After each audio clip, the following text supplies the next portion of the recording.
The fractional CFO and virtual CFO industry is absolutely on fire right now, and 2023 is gearing up to be the best year ever for our industry. But low key, there's a massive opportunity that I just don't see enough people taking advantage of right now. In today's episode, I'm gonna walk you through what that missed opportunity is and what you can do to take advantage of it in your firm. Let's go.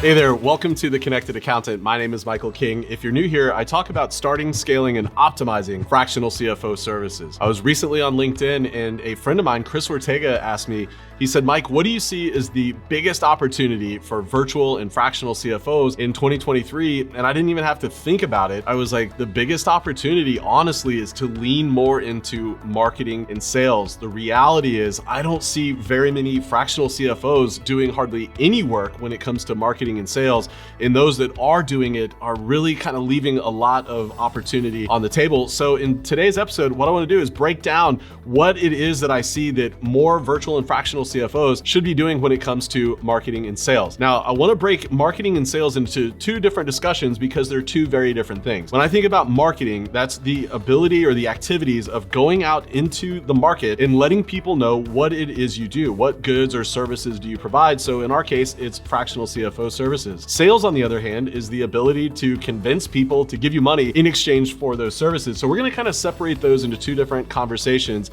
as we dive in today. First, I want to talk about marketing. I think that there's this apprehension amongst a lot of people in our industry to do marketing. And I think it's because a lot of us came from firms before we got into business for ourselves. And when we worked for a firm, honestly, the business was brought to us. We just had to show up and do our accounting magic, send the product out the door. And then when those things were done, more business would come to us. So marketing and sales, they're really new skills. They're new things for us to do. With anything in life, when we try a new thing, a lot of times that's scary. There's a lot of nerves that go along with it. And honestly, it makes us feel kind of vulnerable. So I totally understand why people are so apprehensive about engaging in marketing and marketing related activities. But the reality is that without marketing, our firms aren't gonna grow, or they're gonna grow at such a slow pace that it's almost impossible to scale. Business comes in, sometimes in ebbs and flows when we're not consistently marketing.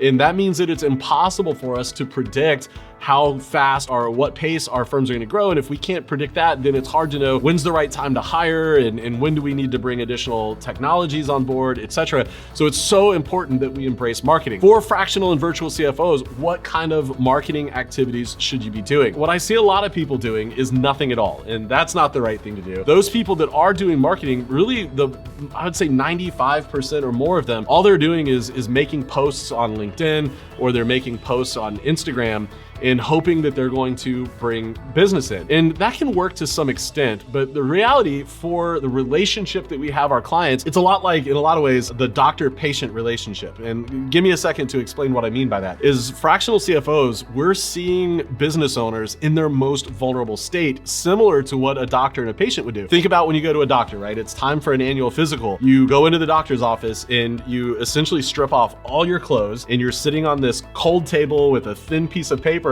underneath it, and that doctor goes in and he pokes and prods, and she asks you all these questions about your eating habits and your exercise habits and all these other health related questions, and you're completely vulnerable in front of them. In a lot of ways, that's the exact kind of relationship that virtual CFOs have with their clients. In a lot of ways, when our clients talk with their friends or their family, they've got clothes on and they're talking about how great sales have been and what growth is looking like, and they're hiring all these people and doing all these things. But when they sit down with their virtual CFO, they're taking their clothes off and sitting on that steel table. You get into their QuickBooks or their P&L, their financial statements, and you can see through all of those walls that they normally put up for other people. You can see how healthy their business actually is. And that's a very vulnerable place for a lot of business owners. And most of them have never had a vendor before where they allow them that completely uncensored access to the health of their business. It's really hard for clients to, hire a CFO and give them that kind of insight. When it comes to marketing, you can't just post, some clever videos or a clever, well-worded post and expect people to come flocking to you. So how do you market as a fractional CFO? Well, it all boils down to relationships. You've got to establish relationships with people if you want them to come in, not just give you their money, but become completely naked, financially speaking, in front of you. And I found that when it comes to those relationships, the key to it is less about social media and more about going out and meeting people. I mean, you've got to develop relationships. And I think the only way you can do that is like to meet people and talk to people, let them know who you are as not just as a business owner, but as a human. What are your values? What kinds of things are important to you? How do you show up? There's really a couple of key ways that you can do that. The first one is just going to networking events, kind of that old school business development thing. Just going to networking events, shaking hands, having conversations with people and getting to know them. I think that's old school, but you can't hack it. The second great marketing opportunity for us is to go to conferences. And so for my firm, I like to think of conferences where my ideal clients like to hang out. So as a lot of you know, a few months ago, I went to a conference in Scottsdale where there were 500 moving companies. We love working with professional service companies that have physical locations. And so there's like 500 of them in there. That's a perfect opportunity for me to go shake hands, meet people, talk about their struggles, talk about who I am. And they have that opportunity to see me over multiple days. Plus the added bonus of a conference is if you go to good conferences, you're probably going to take away some knowledge and other things that you can implement in your business as well. But really think about what are those conferences where my ideal clients might be at, and how can I get in there and meet people and start building those relationships? A third great marketing opportunity in 2023 is to go out and get on podcasts. The thing that I love about getting on podcasts is you give basically 1 hour of your time for an interview, and that 1 hour can literally get you in front of thousands, if not tens of thousands of people that are potentially your ideal clients. It's really hard to get that kind of scale, that kind of audience in exchange for just 1 hour of your time. Now, the downside is in order to get on podcasts, you're gonna have to really proactively go out and pitch yourself to podcasts and convince them, basically sell yourself on why they should have you on their show. Podcast hosts, they're really protective of their audience. So you've got to learn how to go out and sell yourself and convince them why their audience would get tremendous value out of you being on their show. But I think it's a great opportunity in 2023. I don't see a ton of fractional CFOs going on podcast tours, so I think it's ripe for the picking. The fourth marketing opportunity in 2023 for fractional CFOs is to develop personal relationships with service providers that are kind of ancillary to fractional CFOs. So what I mean by that is find other service providers that have relationships with the types of clients that you want to work with and develop relationships with them. So a great example is like my firm only offers CFO services. We don't do any bookkeeping services. We don't do tax prep services. So CPA firms are great relationships that I can develop that work with the kinds of people that might need CFO services. So I might go find bookkeeping firms or tax preparation firms and say, look, you're probably getting questions about cash flow forecasting and projections and tax strategies or other kinds of financial strategies, and your firm doesn't offer that, but your clients need it. I would love to be that resource that you refer your clients to when they come to you and want those things if your firm's not offering them. This makes the CPA firm look like a hero because they've got great referrals and it's a great source for you to get business as well. Other examples that you might consider are wealth managers. A lot of times wealth managers work with successful businesses. We all want to work with successful businesses. So you might work on developing relationships with wealth managers. Another great one are attorneys.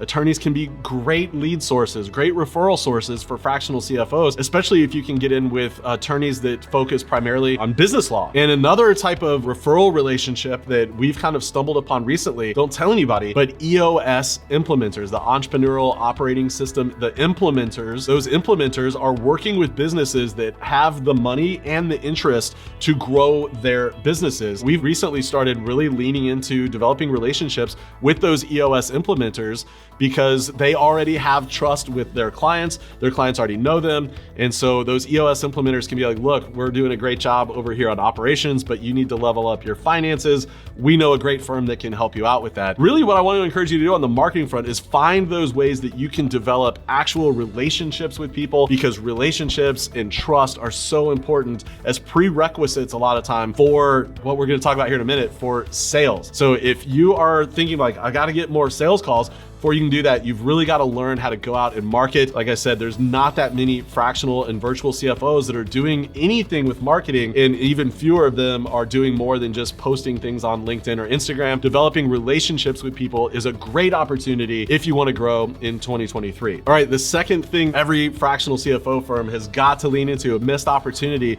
is getting good at sales. I know for a lot of us, when we think about sales, we think of like that typical used car salesperson, the sleazy tactics and the false senses of urgencies that a lot of people have experienced when it comes to sales. But like I talk about all the time, sales doesn't have to be that way. That's one way that sales often are, but sales don't have to be that way. If you're anything like me, you don't want to have those kind of sales tactics, but there is a way to really be authentic with your sales approach. For those of us that realize that a sales conversation is actually an opportunity to serve, it's an opportunity for us to magnify the impact that we're having on the world. When we can kind of embrace that mindset that sales isn't a sleazy thing unless we make it that way, but sales is actually an opportunity to serve, to educate, to increase our impact, that really opens up the door for us. It really kind of frees us to do sales in a different way and to do it in a way that's authentic to us. Now, I don't want to get into the nitty-gritty on how to do sales that way in this episode, but I will include a link. I've got a free training. It's an hour long